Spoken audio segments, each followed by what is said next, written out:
You are on the platform. I'm Sean Plunket, and we are talking about, Chris Luxon's utter and total rejection of the Treaty Principles Bill as proposed by the ACT Party.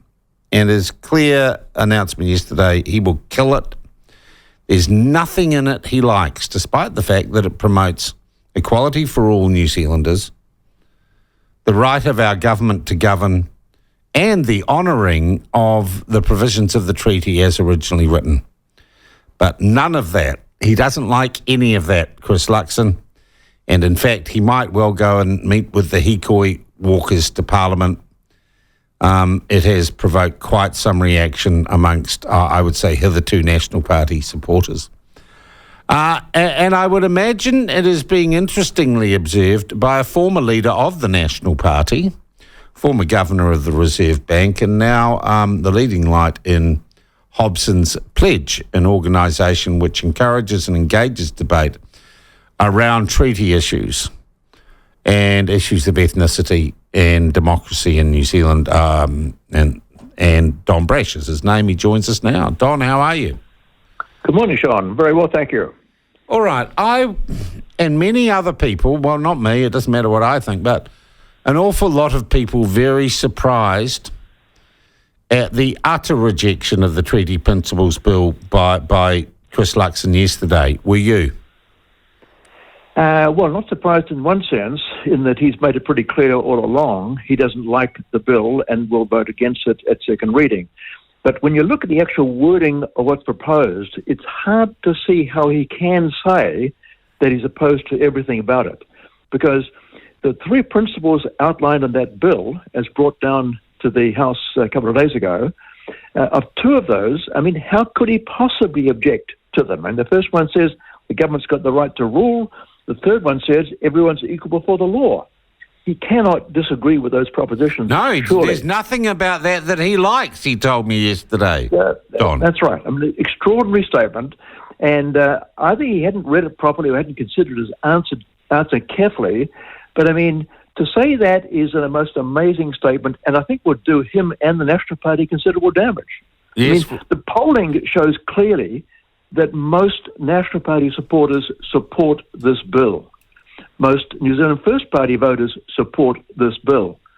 So, I mean, it's an odd thing for him to be so categorically negative. And I would have thought if he was looking to nuance this and get out without political damage, he should make it a conscience vote for his MPs. Yes, I heard you interviewing David Seymour on that point an hour or so ago, and Seymour himself is a bit reluctant to put that... well, he's a party leader and had been giving the people, giving others some power. Yeah. I mean, I suspect I might have gone for the conscience vote option because he might very well, in that case, get a number of Labour Party MPs vote for it, because clearly within Labour also there are plenty of voters who vote Labour who like this bill. We know that from polling.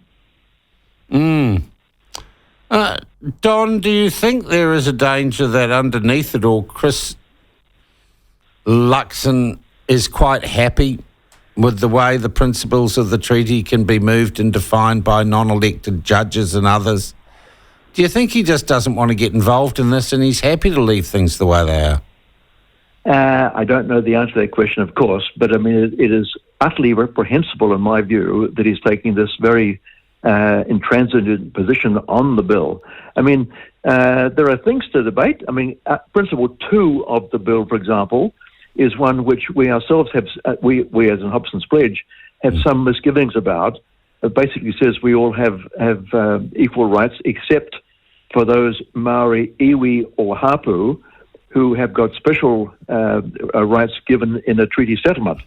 Now, the issue there is, do we want Parliament reversing an explicit parliamentary rule passed in the past? And I read that clause, Don, as being, but we're not going to be so doctrinaire about this that we can't redress or give honour the treaty. I just think it creates a little bit of practical wriggle room for honouring commitments made. Yeah, and I think that's my own personal conclusion at this stage also. But of course, we've seen how judges and courts can take law made by Parliament and distort it. And the best example, of course, is the Marine and Coastal Area Act, which National thought was watertight back in 2011, and which, of course, has been abused and mishandled, mistreated by courts ever since. That, I guess, is the only uneasiness I have about a Principle 2. But as it's worded, I feel personally comfortable with it. Yeah, but we have to accept now, Don, don't we, that the Treaty Principles Bill is dead. And as David Seymour said, there is progress in other areas. There's a bill or a proposal from Winston Peters to say there are no treaty principles, and progress is being made about taking some of the craziness around treaty principles out of government legislation and government policy. So you can't say that Luxon isn't allowing or his government isn't facilitating some progress on these issues. Oh, that's correct. That's right. But again, as David Seymour said an hour ago, the next Labor government comes in power and reverses all that quickly. That's why Seymour wants a law passed and then confirmed by referendum, which makes it more difficult for a future government to reverse everything next time they get to power.